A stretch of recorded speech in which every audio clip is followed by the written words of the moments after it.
Well, greetings and welcome to Talking Sense in Fergus Falls. We have a great crowd tonight. This is very exciting. It's always hard to know if people are going to show up on a Thursday night to do some introspection. So we're glad you're here.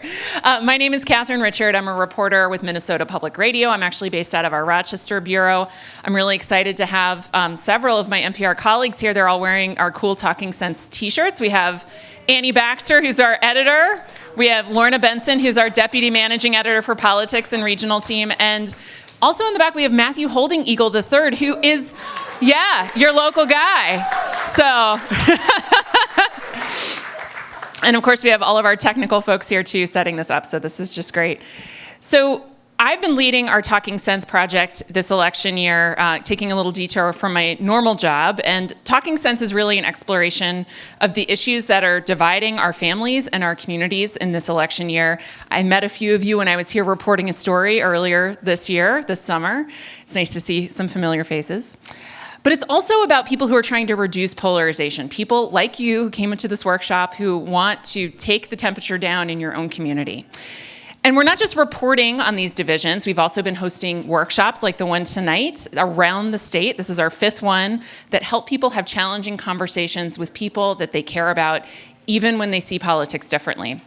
So I'm very excited that you're all here tonight and you're interested in doing this work here in Fergus Falls and in Otter Tail County.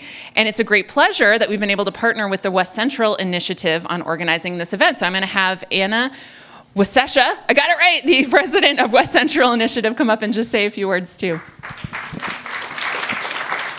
Thanks, Catherine. I think she should get an honor of some kind for getting my name right the first time around.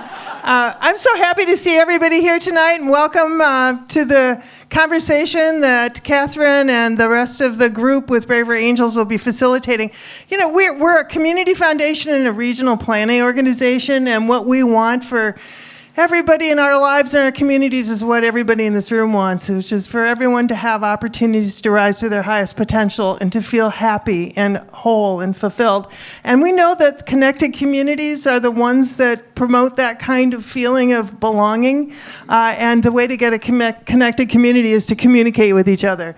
So thank you for coming out tonight to communicate with each other and with people you've never met before or people you know really well from your whole past. And now I'm going to turn it back over to Catherine, and she'll take us through the rest of the evening. Thanks for joining us tonight. So one thing that's so unique about Talking Sense is that it's not just a reporting project. It is a partnership with Braver Angels. And Braver Angels is a nonprofit that was formed in the wake of the 2016 election that helps people bridge the issues that divide them. And today, Braver Angels has chapters all over the nation, but a very strong presence in Minnesota because the co-founder, Bill Doherty, is a family and marriage therapist at the University of Minnesota, and some of their most involved volunteers and leaders like Melinda Voss and like Jeff, who will be leading this tonight, are here in Minnesota as well. Our leader tonight is Jeff Tiemann. He is going to help you through the workshop tonight. And the goal is really to help you become more aware of your own inner polarizer. What do I mean by that? It's that little voice in your head that really takes a lot of pleasure in demonizing the other side, whoever the other side might be to you. And so tonight you're going to be learning how to interact without dismissing or stereotyping basically half the country who didn't vote the same way as you did.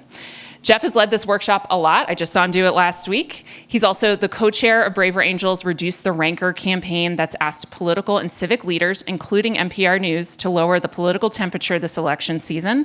He's a retired Lutheran pastor and former CEO of Portico Benefits Services, a ministry of the Evangelical Lutheran Church in America. He lives in Plymouth, Minnesota with his wife Pam, who's also here tonight, and came all the way out here to lead this evening's event. So welcome, Jeff. Also, yes, welcome, Jeff. Also, if you don't have a worksheet or a pen, please raise your hand and we will come around and get one to you. So there you go. Do you want to stick that back here? Both. Well, thank you, Catherine. And it's really good to see everybody here. I was saying before, not only is it so great to see so many people, but the energy in this room is just awesome. Hear the enthusiasm for us getting together tonight and really dealing with a very important issue, and that is depolarization. And so let's get into it. So the first question you think about, does everybody have the handouts? Okay. So there are a lot of reasons to think about why we want to depolarize, but we just have very high disagreement on both sides, and we throw rocks at each other, and we're not being our best selves, and that's really what this is all about.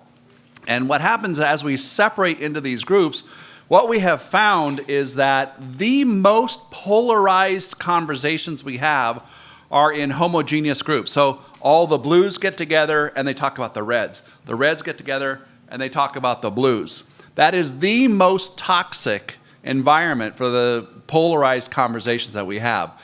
And so that's why we're here tonight to talk about depolarizing ourselves, because that's really where it starts, is how do we depolarize ourselves. Let me share with you just one way to look at this. In 1960, Americans were asked, how would you feel if your child married someone of the opposite political party? 4 or 5% of Americans were bothered in 1960 with that. Look at what happens in 2018. You can see those screens. It's almost 10 times as much, and I would bet it's probably higher in 2024. Well, what does that mean? What that means is that our political divide is so powerful that we are unwilling to welcome the other side into our family. And you know what happened socially in the United States over that same period of time? The acceptance of interracial marriage went completely the other way. Gay marriage, completely the other way, right? And so we're on the wrong trend when it comes to this toxic polarization. And if we won't welcome people into our family, what does that mean about welcoming them as neighbors, on the school board, in our neighborhood, in our churches? Unfortunately, this toxic polarization has infected almost every part of our society. And that's why this is so important that tonight we take a look at this and ask what's going on and what can we do about it. And that's really what we're here to do, is do those two things. Now, Braver Angels has different kinds of workshops. We have events that are around talking across the political divide. A red-blue workshop was one of our very first ones.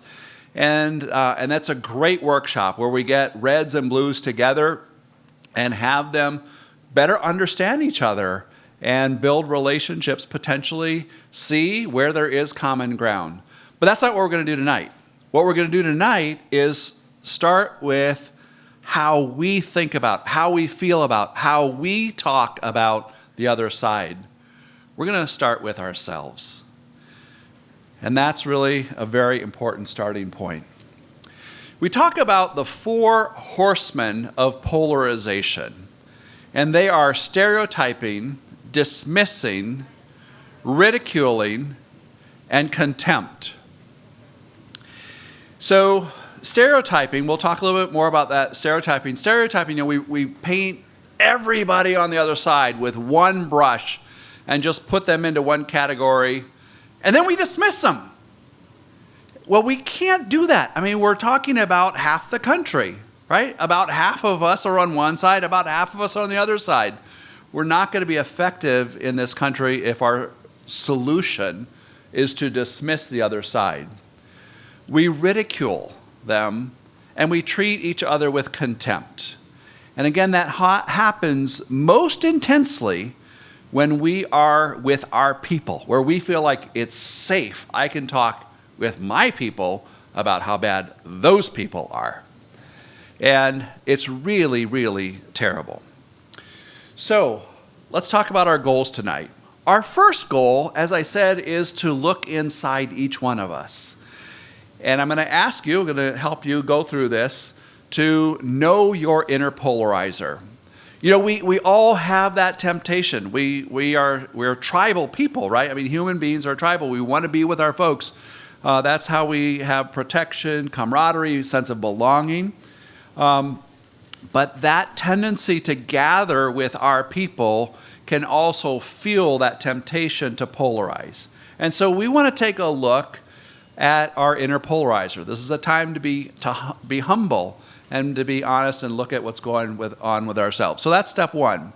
Step two then is, once we understand that a little better, we'll have some assessment and some time to talk about it, is ask, well, what could we do to combat that inner polarizer? So recognize we have that force that is working maybe against our better judgment, our better instincts.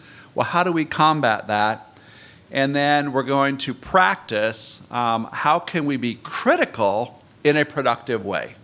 And that's our plan for a little bit less than an hour and a half together. And then we'll wrap it up with practice some ways to help each other depolarize. So we walk out with some things, some ideas.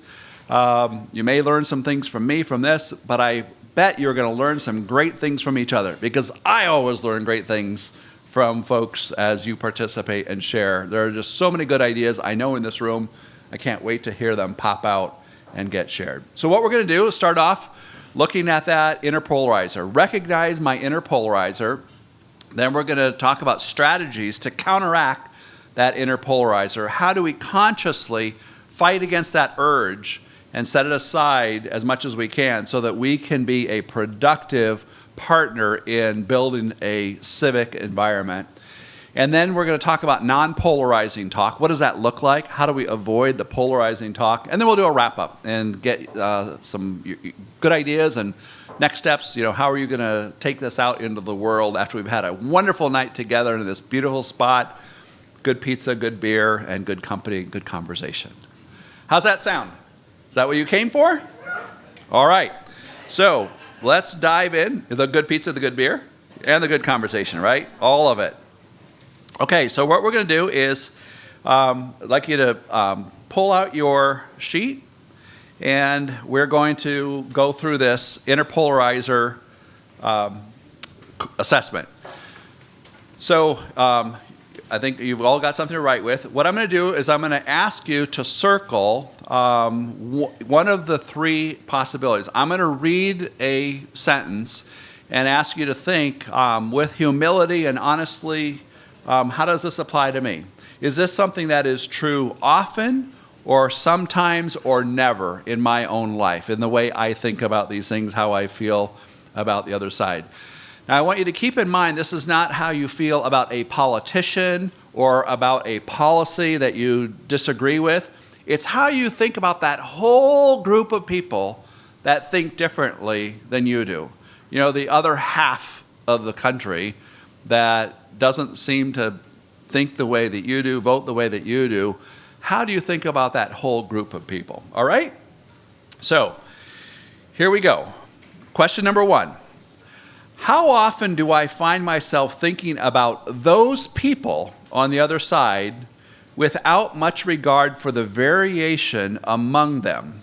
Now, usually we're aware of great variation in our own group. Is that often, sometimes, or never? Go ahead and circle one of those. Next question.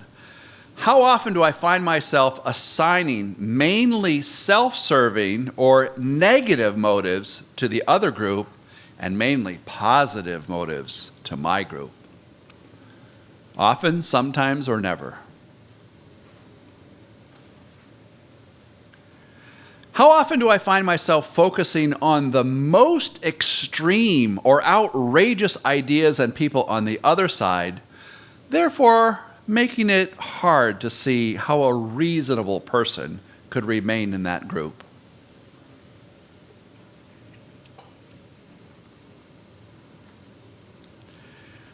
How often do I find myself comparing the worst people on the other side with the best people on my side?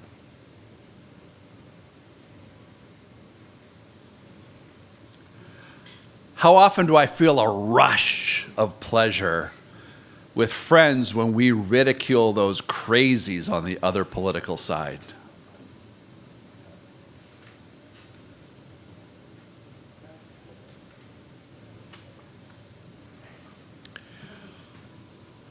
All right, now we're going to look at that little arc or arch. Which of the following is closest to my overall emotional attitude towards the majority of people who support the other side? Hate. They are enemies, out to destroy the country. Disdain. They are ignorant and should know better. Pity. They are well-meaning, but duped. Basic respect. They make contributions even if they are mostly off base. Respect and appreciation. They make unique and necessary contributions. All right. So I'm going to give you about a minute or a minute and a half or so. I'd like you to just look through your answers and take a time for personal reflection. What did you learn about yourself when it comes to polarization? I'm not asking you to think about how bad the other side is, how hard it is to deal with them, but what insights did you have about yourself? What did you notice about those questions? So take a minute, and then we're going to move into some discussion.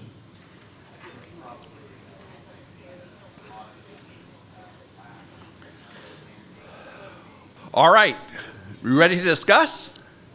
All right, well, what I'd like you to do is break into groups of 3 or 4. And so many of these tables are 3 and 4. If you're not at a table, group up with 3. Some of the bigger tables, figure out how to divide up into maybe 2 groups of 3 so that everybody has a chance to share.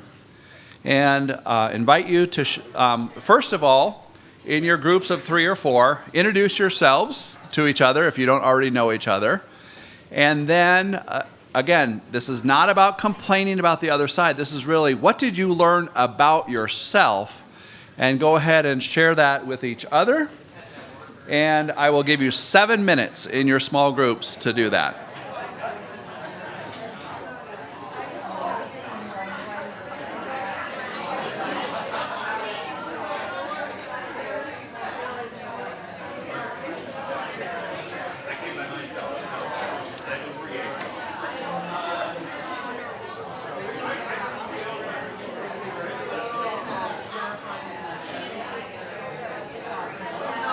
All right, everybody, I would love to hear some of the great ideas.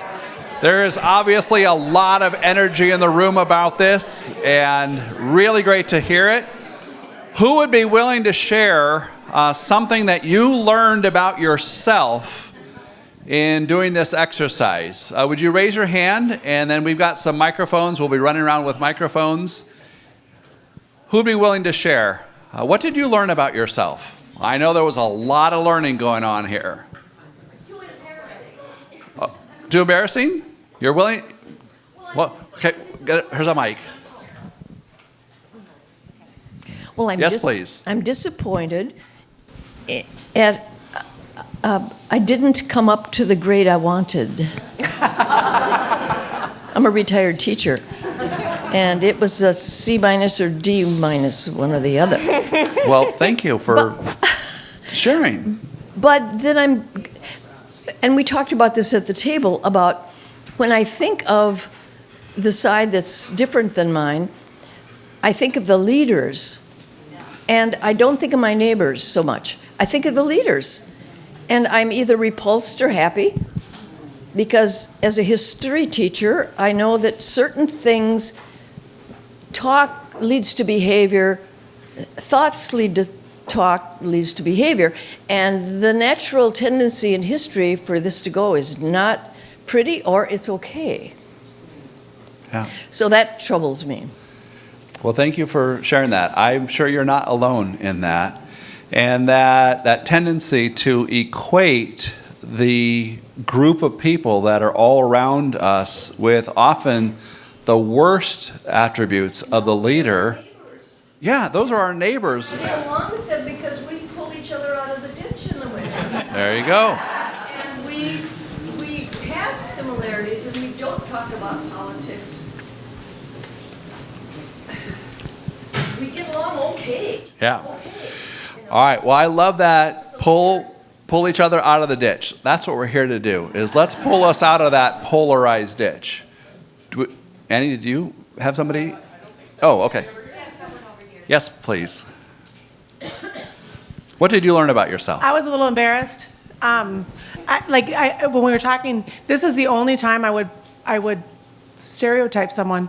I don't think I would do it. I'm a teacher as well, and I wouldn't do it in my classroom. I wouldn't do it with people on the street. But somehow, when it comes to politics, it seems fair game, and it seems like what we're supposed to do. So that was something I thought was interesting. I'm a little embarrassed about it. Thank you. Yeah, that's interesting.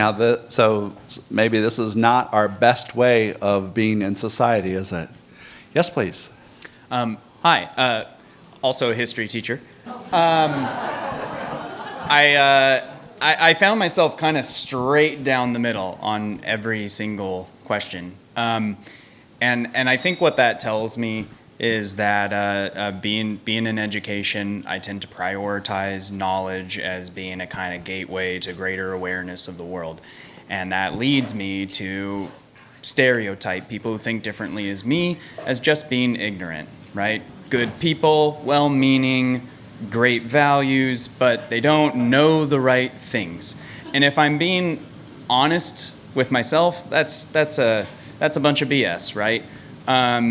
That's a way to keep me from attributing bad intentions to people who think differently than me. But it's not an accurate view of the world either, right? So I think the insight that I got from this is that I use that perspective to shield myself from attributing bad intentions to people who think differently than me, but I'm still misattributing them, you know? Yeah, thank you for sharing. All right, one more. Somebody else would like to share? You don't have to be a teacher, but the teachers are doing a good job leading the way. There you go. Hello, my name's Tommy, and I'm a recovering Republican and not a teacher or business person. And I was just taking a look at these, and I was sharing with the table one of 13 kids growing up, and with 9 sisters, in that regard, and a mother who was all the opposite political party as my father and a couple of my brothers. We grew up that way. So we could still have a discussion, we could still love each other, we could still have each other's backs, even though we had different political beliefs. And that's still true today. And so to me, I have hope for that. And I told Catherine, I didn't want to say, I wanted to cross off in all reality where it said in here of the other political side, I wanted to cross off other and put my political side. I have more problem with the extreme in my party than I do the other side. Thank you for sharing. Yeah, so this stereotyping, this ridiculing, dismissing, contempt, it can happen in a lot of different ways. And so I want to thank you for those of you that shared out loud with everybody, but also all the sharing that happened at the table. This is where we start. We start with ourselves. If we don't start with ourselves, we're really not going to address the root cause of the problem and be empowered, skilled, ready to actually make a difference in the world. So great first step. So let's talk about strategies to counteract my inner polarizer. If we hold that mirror up and we see ourselves clearly, then now we can start to think about, well, what do I do to address that? And how do I edit the story? So instead of having an immediate reaction to something that I hear or see, or somebody tells me something, instead of having that immediate reaction, how can I pause and think, edit my knee-jerk response, and come back with a more helpful response, a more gracious response, a response that's going to show that neighbor that we're willing to pull each other out of the ditch, that I care, that I am willing to listen and be in community with you. So we're going to start with political stereotypes. We have done these workshops and workshops like this with thousands of people all across the country. And in one of those workshops, it's one I mentioned before, the Red Blue Workshop, one of the things that we do is we have the reds get together and ask, what are the stereotypes that blues have about you? And then we have the blues get together and say, what are the stereotypes that you think the reds have about you? And so we've done this with thousands, maybe tens of thousands of people. And what I'd like to do is share with you the stereotypes that we've seen come back over and over and over. And the reason we're doing this is that, you may find that some of the things on the other side are things that you have experienced, about you. And, it's not, kind of black and white like that. And then the other thing is that when we have a better understanding of how groups of people see each other, it can also be helpful in having more empathy with the other folks. So, let me read these. Reds think blues see them as racist, anti-immigrant, uncaring about those in need, homophobic, anti-woman, anti-science, and Bible thumpers. That's right. So we got the stereotypes right. Yeah. Well, good. So, and blues think reds see them as arrogant or elitist, favoring big government for its own sake, fiscally irresponsible, unpatriotic, anti-religious, against free speech if it's not politically correct, and hypersensitive snowflakes. So let's talk about challenging your stereotypes. Here are some ways that we can challenge our own stereotypes about other people. You can tell yourself that the other side is more varied than the stereotype. You can acknowledge that their political views and motivations are no doubt more complicated than the rhetoric that you've been seeing. There's probably more to them than what fits into a tweet, right? You can recognize that life experiences informing their views are likely very different from your own. And by the way, if you take that time to get to know people's life stories, that's just a great way to build relationship and understand, well, I have a better understanding of how you came to think that way and feel that way. You can develop relationships with a variety of people who differ from you politically. Good relationships tend to undermine those stereotypes. You can read and listen to thought leaders on the other side who are effective at presenting complex arguments. And in the back of your handout, we have a number of resources, and then there's also a reference to the Braver Angels website where you can get even more. And then if you want to go all out, you can work on understanding the history of the other side. How did the events in our country, different movements, how did that all cause the other side to become the way it is? So with that background and that commitment to do this work, let me share with you a few key ideas for how to make depolarizing distinctions. In other words, if you're in a conversation and you sense that it is going very much in a polarized direction, how might you think about it and how might you jump into the conversation to help people expand their view of the other side? Well, first of all, you can distinguish between positions and people. You can believe that a viewpoint is completely wrong, but that doesn't mean that you have to treat everyone or think of everyone that holds that as ill-informed or stupid. And you can combat that. You can distinguish between policies and core values. Policies are means to an end. And so often when I hear polarizing talk, it goes from they want to do this, and here's why. I know, and it's usually some evil intent. They have this evil intent. They want to do this bad thing, in the world, that's what's motivating them. And so we are so quick to jump into a value judgment today about the other side when we disagree with their policies. And if we can differentiate between policies and values, that goes a long way. Distinguish between inconsistencies and hypocrisy. We all have multiple competing values. I'm going to give you an example. How many of you hold the value of liberty or freedom? Is that an important value? Now, does that mean I can do anything I want because you have to give me absolute liberty? I'm free to do everything I want, right? So, no, we're much more complex than that. We have multiple values. We have multiple priorities. And the reality is, we sometimes look inconsistent to the other person, to the other side. As we wrestle through those different values that really drive us, and we make decisions about how to behave, how to talk, how to act, how to build relationships. And when we call each other hypocrites, it really demonizes the other side and is totally unhelpful.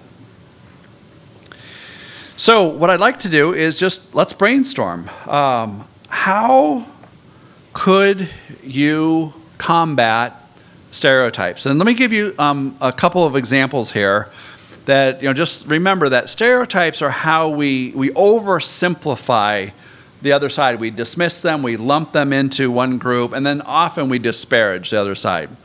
So for example, let's talk about the issue of climate. I'm going to read a couple things here. Climate advocates may stereotype climate skeptics as uneducated, anti-science, or nationalistic, and climate skeptics may stereotype climate advocates as out of touch with the real needs of real people, or as alarmist. Now, given the natural tendency to stereotype groups that are different, I'm curious, what strategies have you found work for you to avoid stereotyping others? Clam up. Clam up.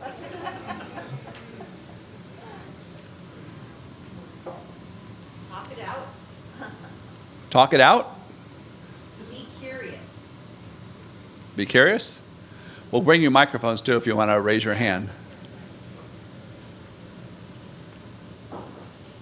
What other ideas? Here's one. Here's an idea. Ask them.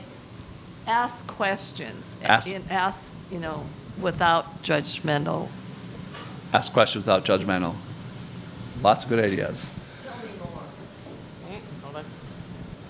Tell me more. It is something I have to calm myself down and do. Yeah. Good. Okay. Tell me more. That curiosity. Yes. Here. Here's a. Try and focus on consequences instead of debates about what is or isn't right or is or isn't happening. So with climate change, an example of this is, I've had conversations before where we may disagree on what is happening, what's causing it, but, we can agree that neither of us wants people to be driven out of their homes by extreme weather events. What do we do to prevent that? What can we do to make people safer? Yeah. So like trying to focus the conversation on some end goals that you could all agree on, and then. All right. So this is great. These are good. I'll call it seeds for thought. I'm going to invite you to go back into your small groups, and you may pick up on some of the ideas you've already heard. You may have some other ideas. Share and listen to each other. How can you resist stereotyping? So what ideas, what techniques have worked for you, or what might you be willing to try? Now go ahead and share. I'll give you 7 minutes to do that. How do you resist stereotyping?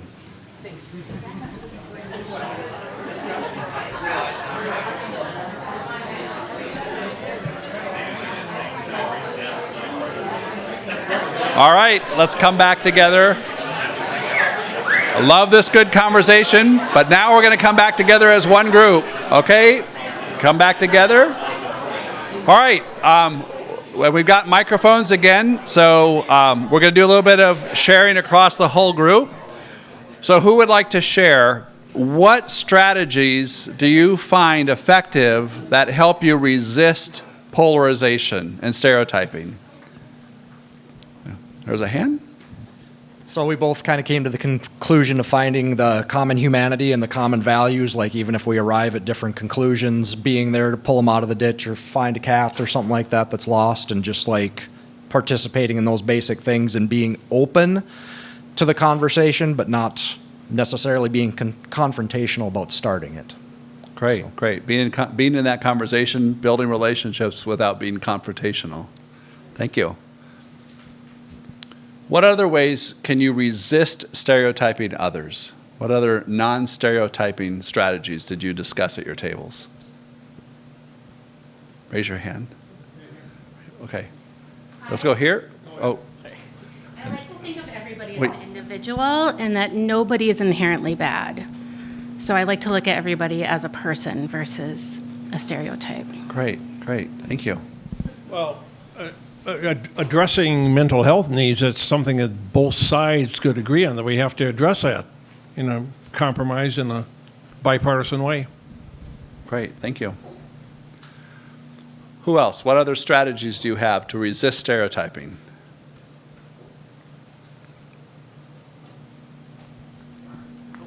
There's one, and then we kind of just make jokes about the stereotypes. Like, I have some friends that are on the opposite side, and I'll make a comment about how, oh, sorry, I was too busy crying over a dead bird I saw outside, being an ecologist, and they'll say something equally ridiculous about their side, and after we get that out of the way, then we can actually talk about what's frustrating us and what's actually what's actually important. So once we crack a couple jokes, then we can move on. yeah, great.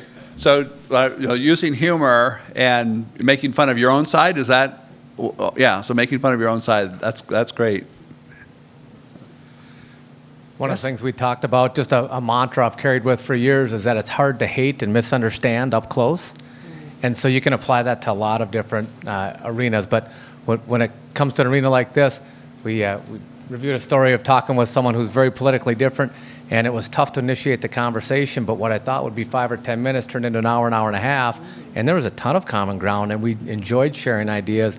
And so what I thought would be a conversation that couldn't be had turned into a conversation that was quite fun, and so I think that reinforces that it's hard to hate and misunderstand up close. Yeah, and then taking that step, being courageous to get close. Thank you. One thing that works for me is, I look at the stereotype that I am, the box I'm put in, and I'm like, well, I agree with this, but I don't agree with these things. So I know I don't fit into that stereotypical box. So I need to also realize the people on the other side don't fit in. We're much too complex.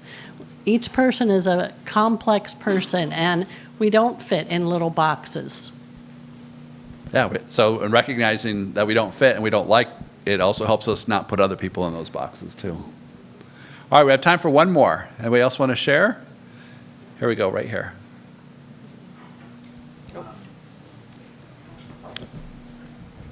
I think kind of also jumping off what Pam said over there, avoiding using symbols, whether they be flags, bumper stickers, what have you, and averting your eyes if you can when other people have those things around them. Because the problem with a symbol like a flag, like a bumper sticker, is that we tend to see it and immediately make an association with some kind of default list of values that person may not necessarily have. Yeah, and then what we do can reinforce those stereotypes. Yeah. Thank you. Okay, let's keep going here. What we're going to do now is we're going to talk about non-polarizing talk.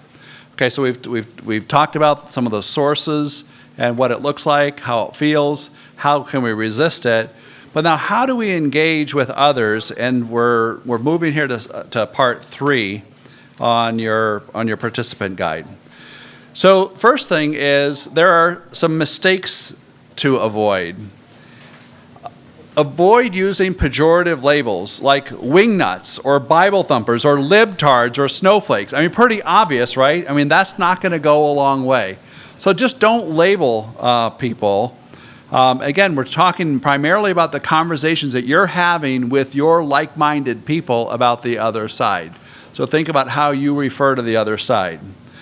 Avoid using phrases like they all or the Republicans or the Democrats as if you could speak for all of them. I mean, no one person on their side could speak for all of them.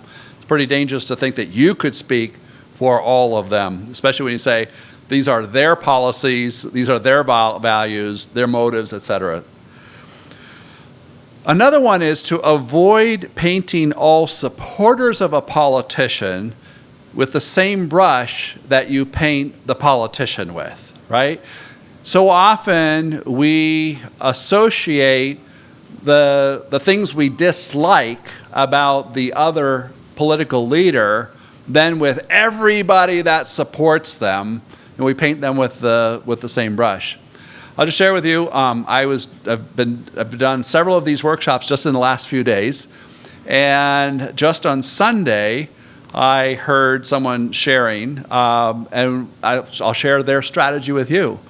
What they do is they avoid naming names. They avoid naming the names on the other side. And what this person said is that what she has found by doing that is it tends to lower the temperature because it's kind of like a trigger word, right? And so we get triggered by the other side. And so she said she's just found it more helpful to talk about a policy or a perspective or a concern than naming names. I thought that was brilliant, so I'm just passing that on to all of you.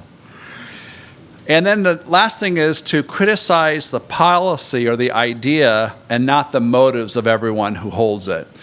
So often we go down this road where the only way you could vote for that person or you could support that policy is you're just a bad person.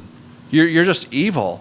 And we do that. So we just jump through several steps and we associate support of a policy with evil intent, and that is not going to help us anywhere. So let me give you a couple of examples of how to edit those phrases from a stereotype, polarizing talk to non-polarizing. So here's a blue example. Climate change denial is the riskiest idea I've seen in my lifetime because we're running out of time to prevent lasting damage to the planet. Okay, there's a non-polarizing way to say that. Versus, climate change deniers care more about the fossil fuel industry than about the planet, right? So you see how that polarizing statement, went into the motives and then here's a red example.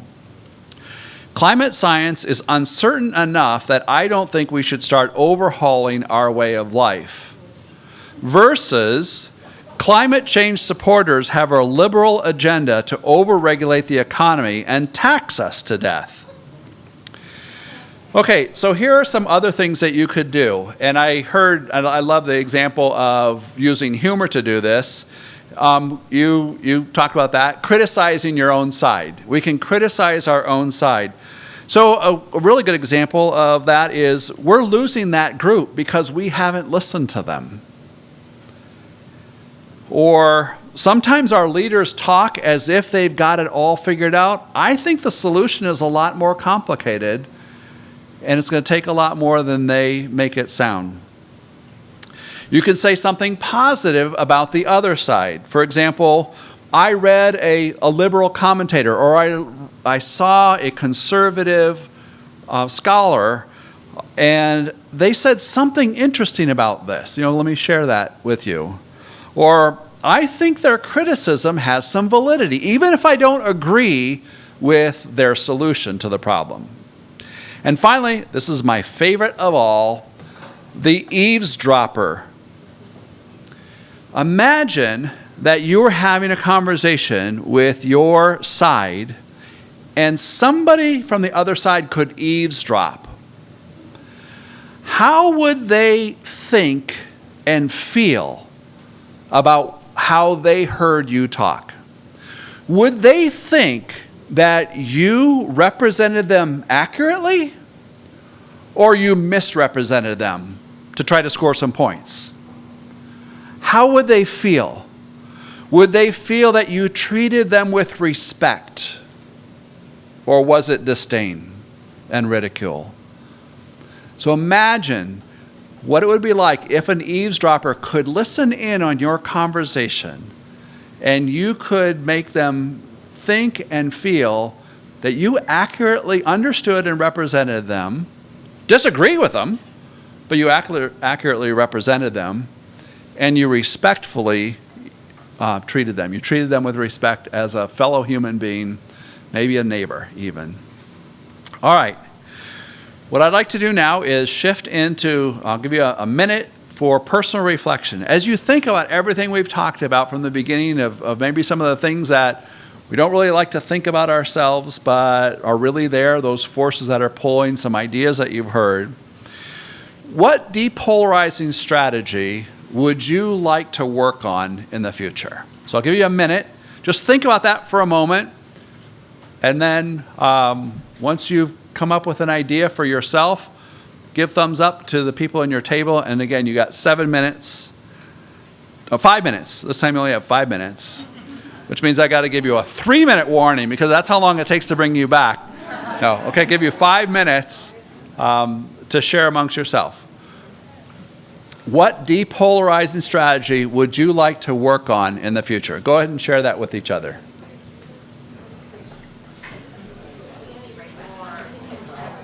Okay, who would like to share? What is microphone, or thank you. What's a depolarizing strategy that you would like to work on in the future? Victoria. Well, the thing that I continue to work on is recognizing if I am being careful and thoughtful about the humanity of whoever it is. If I'm doing that, then I know I'm not going to be saying, doing anything that is going to cause harm. And if I am, then we can correct it. All right, thank you. So self-awareness of really, am I coming into this conversation treating this person as a fellow human being? Yeah. Thank you. There's Lauren? Yeah. I think that what I've used before, without thinking of it as a strategy, was simply to expand the conversation. So I've had lots of conversations about abortion. And if you get beyond its murder, then you can talk about things like, if the state's going to do that, then maybe the state could also find the father and make the father pay for the next 22 years? And are any of the states doing that? You see what I'm saying? To bring some other issue into the conversation so that people can look at it and say, no, this is a bigger conversation than just it's murder, right? And I've seen that as well with even just saying if the state's going to force you to do this, then the state should be there to help you financially. And that shouldn't be an issue or a problem since they forced you to do it, right? I think there's lots of ways you can make the issue bigger so that people will look at it and say, okay, yes, this is not as simple as abortion is murder, right? Thank you. Yeah. So that idea that you said of, taking that idea of us realizing that this is more complex, you can take that then into the conversation and help others also see that. Thank you. Who else? Would you raise your hand? We'll get a microphone to you.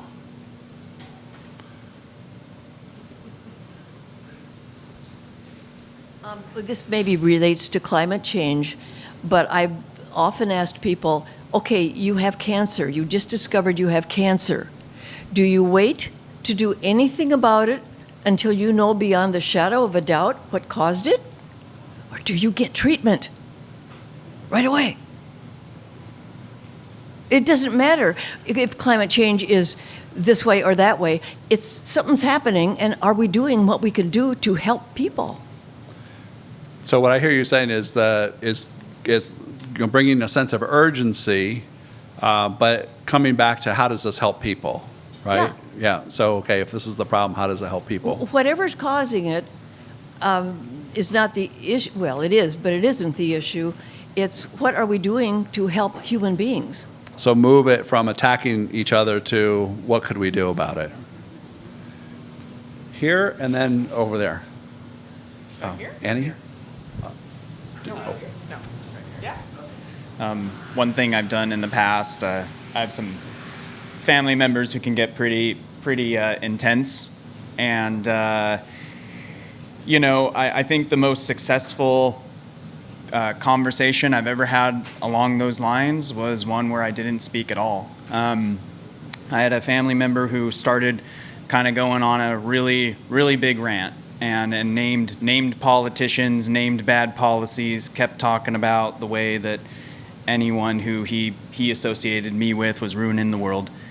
And I nodded and I said, yeah, yeah, yep. And I listened and I said, all right, well, I really got to go. I hope you have a nice day.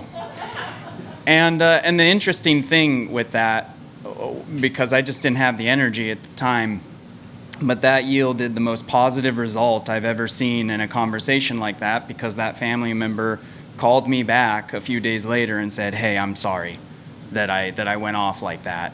I think he had time to process that that talk was not the kind of conversation that he had wanted to have with his family member. So Thank you. I hear a lot of things there of being gracious, and if we can't avoid pouring fuel on the fire, let's at least just do nothing, right? I mean, so nothing is better than that. And treating people with such grace that it gives them time to reflect on how you behaved and might have a good positive result. Thank you. And over here?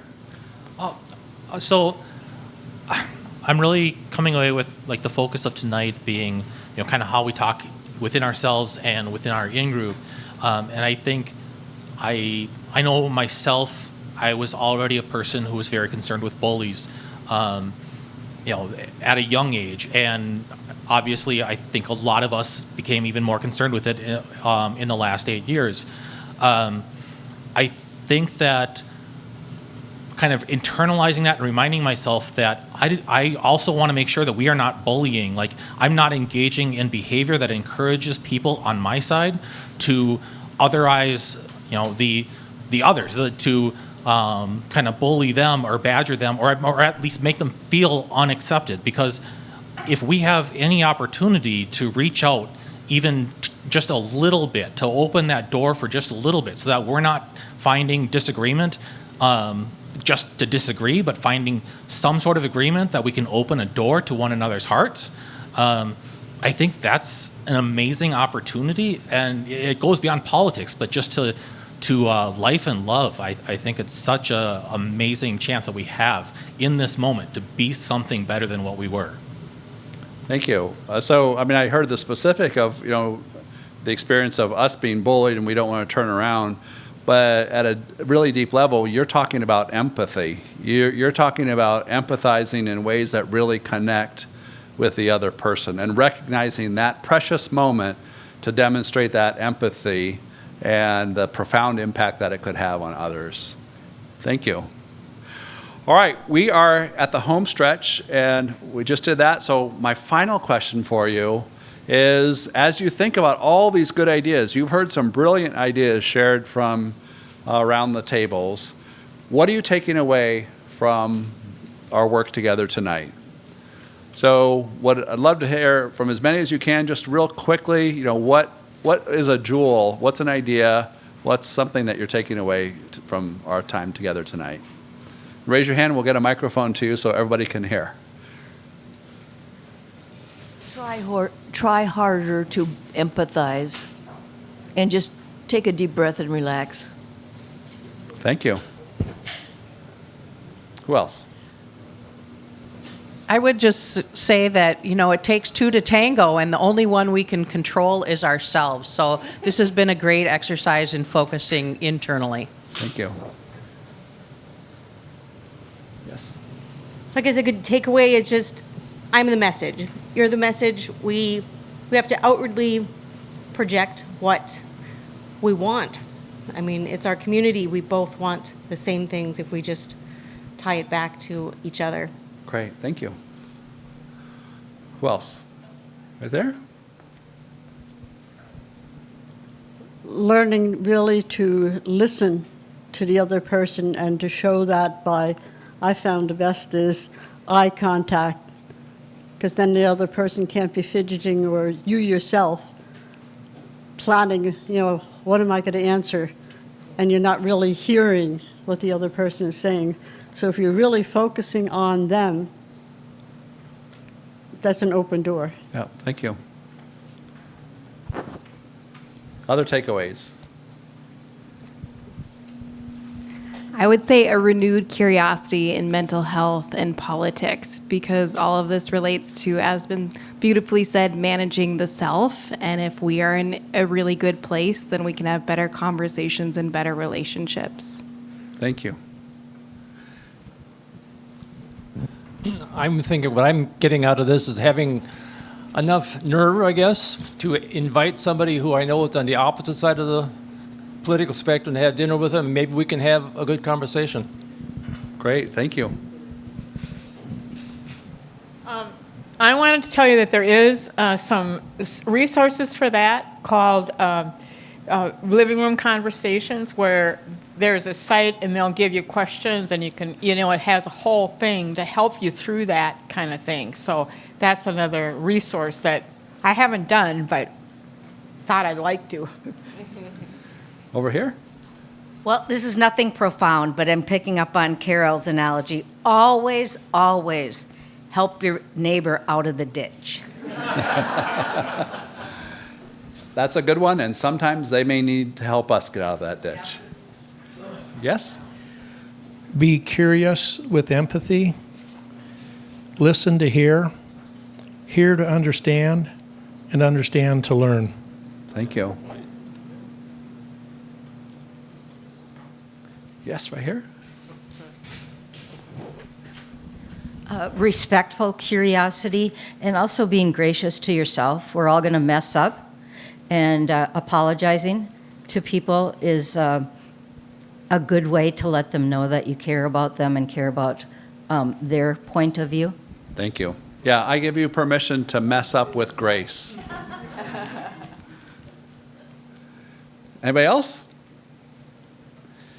Well, thank you. I loved hearing the brilliance of the room. One last thing, we'll get to the thanks in a moment.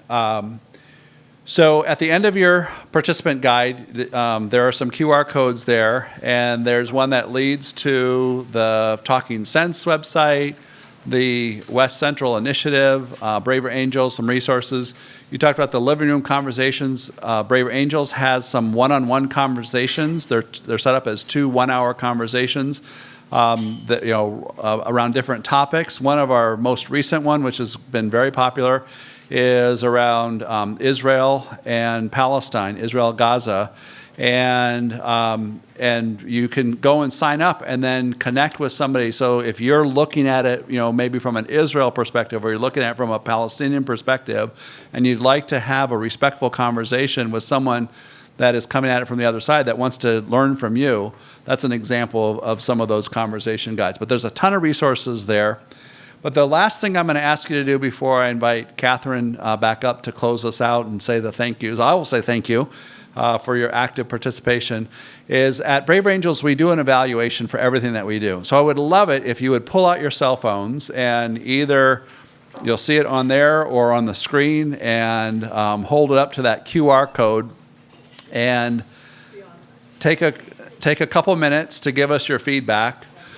The feedback that you and hundreds and thousands of other people provide, that goes to our workshop development team. They read every comment that you write.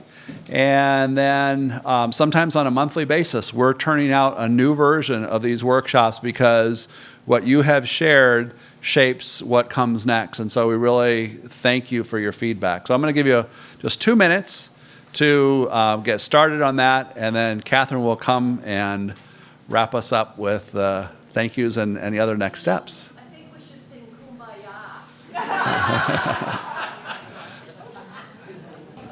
All right, folks, we'll go ahead and, if you'll give me just a few more minutes to do some thank yous and next steps here.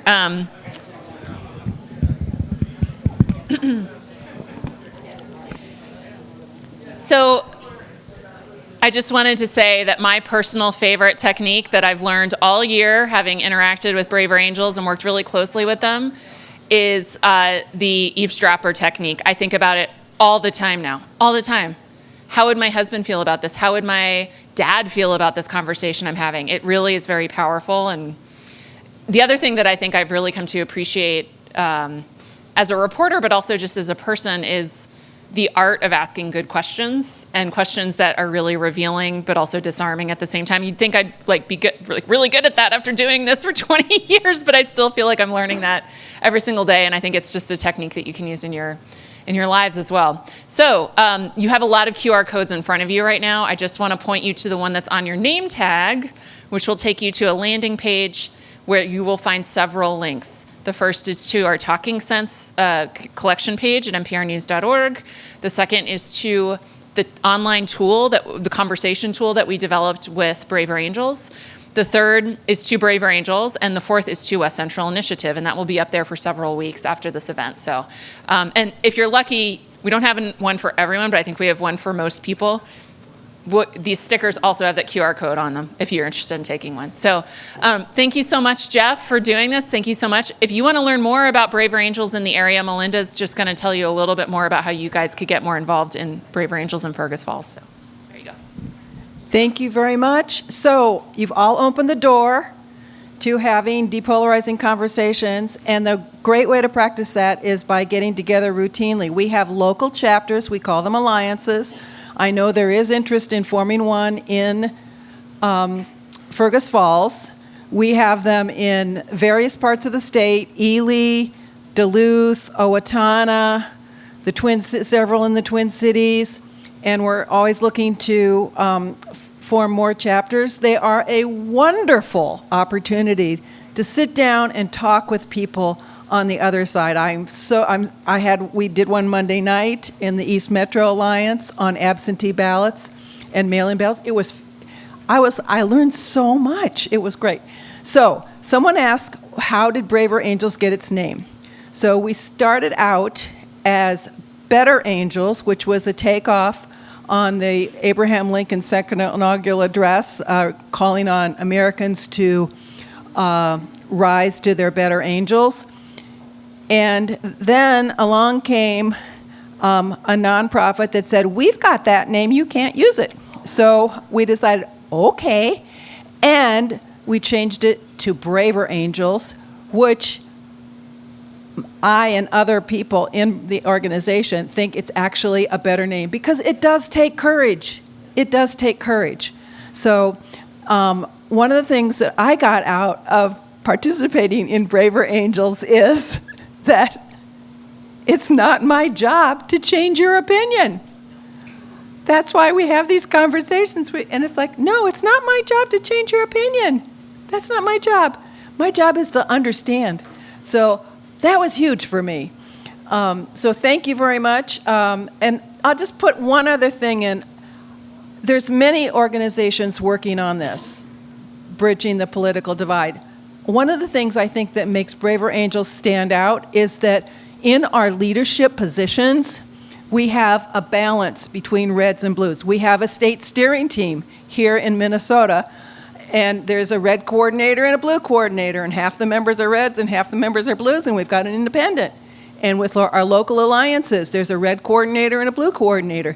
So I think that has made a huge difference in our ability to gain ground in depolarizing. So thank you very much for coming. I've loved being here.